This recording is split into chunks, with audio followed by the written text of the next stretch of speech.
Yesterday, the Republicans on the House Intelligence Committee, without telling the Democrats, said that they were going to release a report saying that they did not find any evidence of collusion on either side, and they believed the intelligence community was wrong in saying that the Russians were supporting Donald Trump, that they were just trying to sow chaos.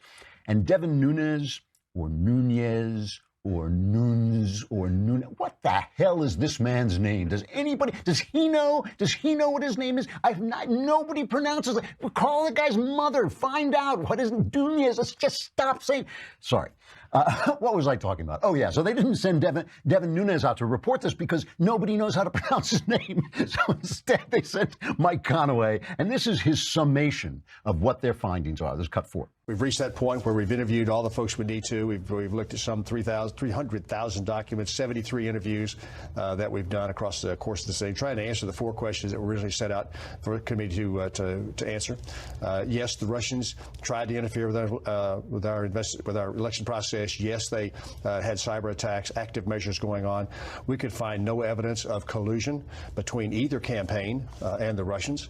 And we also have some recommendations, or will have recommendations, that speak to what we do with elections going forward, how important it is for Americans to be on guard on a process that's sacred to our democracy, our representative republic, quite frankly, and that is the electing of leadership across this country. But on the big piece of the puzzle that everybody has been talking about, which is one of the reasons why your investigation was struck in the first place, no collusion that you found. No evidence. No evidence of collusion between the Trump campaign and the Russians. Or the Clinton campaign. So this is why people don't trust Fox News, because he has the guy there. He doesn't even ask the tough question, how do you pronounce Devin Nunes' name? So we never get to the bottom of this.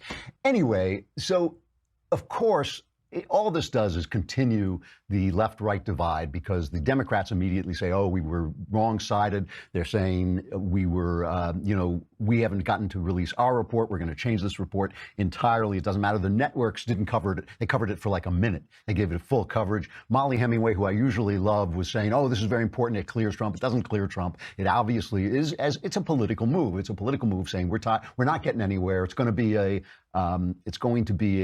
politicized, partisan operation, so why keep doing it? Really, it's the Bob Mueller thing that happens. The most concise and nuanced and intelligent and restrained commentary came from Phil Mudd on CNN. Here he is, cut 3. Most of what the U.S. intelligence community concluded in January of last year, but they don't accept the conclusion that Putin actually was trying to help Trump win the election. Can you tell me why? Why they say that? They just told us that they conducted an investigation, including interviews, where the interviewees chose not to answer questions. How the heck can they say they got to the bottom of this when they didn't interview people because people came to the table and said, we're not answering? Second question, 2 parts of any investigation, interviews and technical information. Is there any evidence that they had the capability to look at phone, email, text, financial records, the same stuff Robert Mueller's looking at? I saw no evidence of that. Third question, their primary responsibility was not determining culpability for wrongdoing in the last election. That's Robert Mueller. Their responsibility was not to represent party, Democrat or Republican, but to represent people. How do we protect the next election? The last 30 minutes, Wolf, you give me one sentence where somebody spoke about how they're going to protect us instead of saying this is why the other party did something wrong. If this report were written on toilet paper, I wouldn't stoop to wipe my ass with it. These people owe us more. Phil is losing his mind. I wouldn't wipe my ass. That's the way, when you turn to CNN, but that's why they say you get to the bottom of things, I guess. Just unbelievable.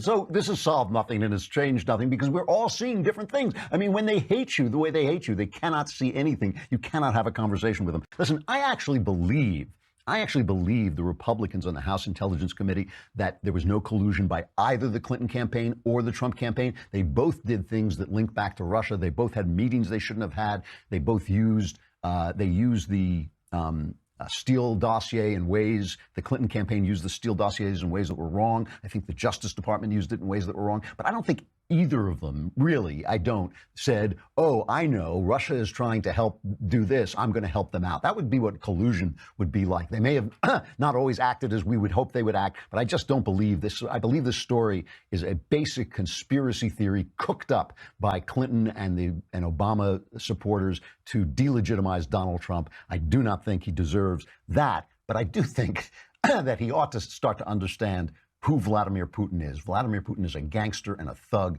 and you cannot make friends with the guy. He is the scorpion, and if you ride on his back, he's going to do what scorpions do.